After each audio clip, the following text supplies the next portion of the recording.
What is the scariest thing created by Mother Nature? Funnel web spiders. They chase you down if you try to kill them. They chase you down. I'm not scared of spiders, I don't like them, but they don't scare me. I am, however, scared of a particular spider that controls my porch. I moved into a new apartment in July, and from then until sometime in December, a huge spider, about the size of an American 50-cent piece, lived on my porch.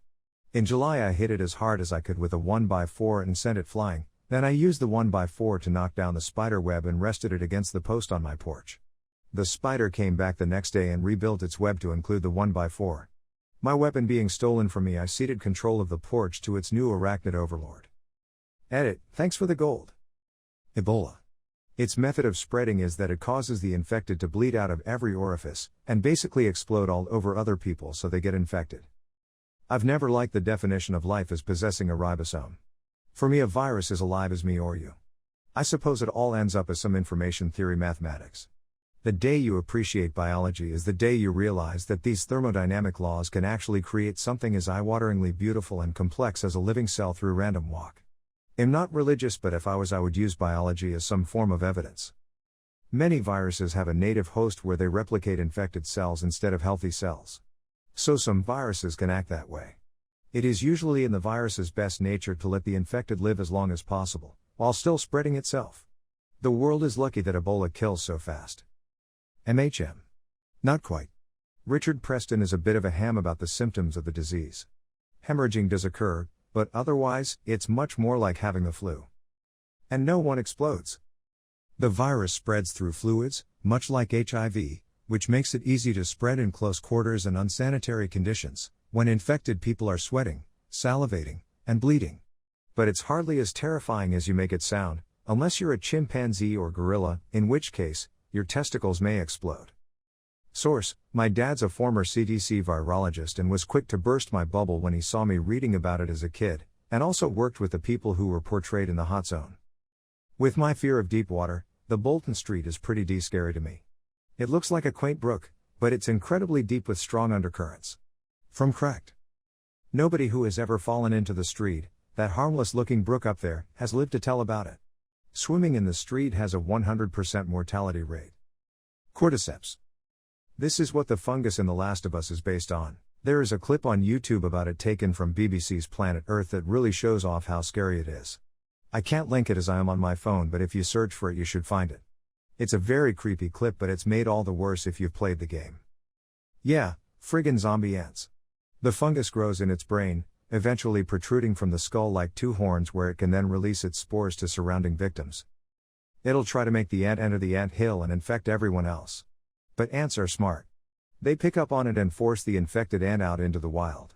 The infected ant will then wander around aimlessly trying to infect anything else. Eventually it will die. But before it dies, the fungus controls the ant and makes it die mid-chomp on some sort of plant/flower. That way it can spread its infection to the plant for other animals to eat. I also believe after death of the host the fungus grows furthermore until the body bursts open and releases more spores into the air. Luckily it's only located in the Amazon as far as I'm aware, and other animals are either immune or can sense the danger and avoid it. I also think it's what the Pokemon Parasect, SP, is based off of. Prions. Prions are essentially misfolded proteins that can infect the brain or other neural tissue.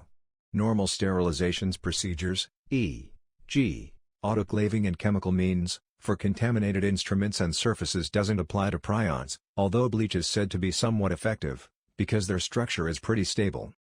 Once you get infected with prions, the result is a debilitating disease that is not treatable and leads to a horrible death. My dad is an RN. He told me a story he heard about someone infected with mad cow disease that had received brain surgery, and after the surgery millions of dollars in equipment was considered biohazard and had to be destroyed since there is no way to effectively sterilize it. This just happened in Connecticut this past summer. A whole bunch of people who had surgery wound up dying because what were thought to be sterilized instruments were actually covered in prions.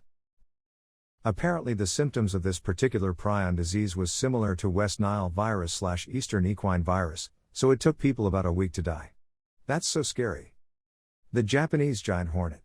Seriously, those things are way too aggressive. If you come anywhere near their nest they will dive bomb the S out of you.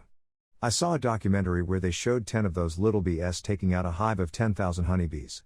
Those things are miniature kamikaze airplanes. A friend had brain surgery and was on a ventilator for a period of time. He described to me the semi-conscious state he was in and how what was happening around him, nurses attending to him, conversations, etc., were all woven into an absolute nightmare in his mind. Like a nurse adjusting his blankets or moving him would feel like she was peeling off his skin, or rolling him off a cliff. It was terrifying to listen to his description. I have been in the exact same situation and I can confirm that that is exactly how it feels. Everything about everything is terrifying. People around me were performing their tasks as healthcare professionals, but it felt like I was in a horror movie that I couldn't escape from, and they were participants in a torture chamber. I was terrified the entire time and kept thinking I had died and was in H. I kept telling myself that I was thinking and I could feel my brain thinking, so it meant I still had to be alive. It was almost like a really bad acid trip or something. The ocean. The fact that we've only explored 10% of it and have no idea what the other 90% is absolutely terrifying to me.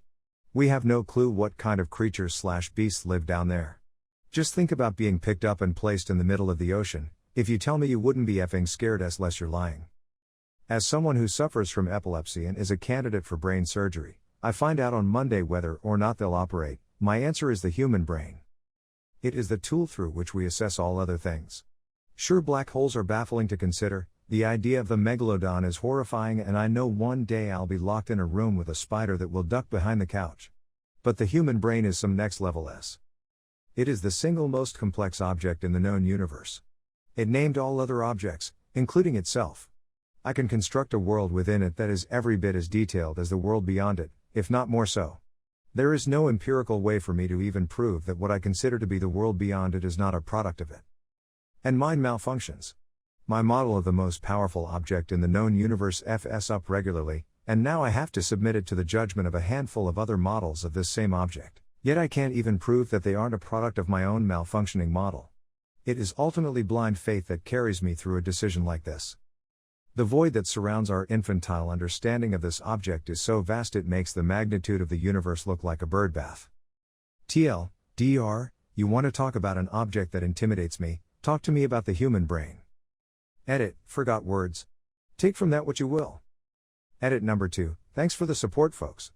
I'm being treated at one of the best clinics in the world and my epileptologist has an extremely positive attitude toward the likely surgery. The procedure itself will be an intracranial EEG. A neurosurgeon will place a highly sensitive sheet of electrodes approximately the size of a business card directly onto my brain, in order to locate the afflicted tissue as accurately as possible. Based on data gathered, they will decide as a team as to how much tissue is safe to remove without affecting my critical life skills, motor, verbal, etc. If I'm exceptionally lucky, the afflicted area may be so small that removal is unnecessary and they can just cauterize it, a technique which is unbelievably B. Modern medicine is a masterpiece of mankind, and those of you who contribute to its continual evolution represent the highest order of humanity. Thank you.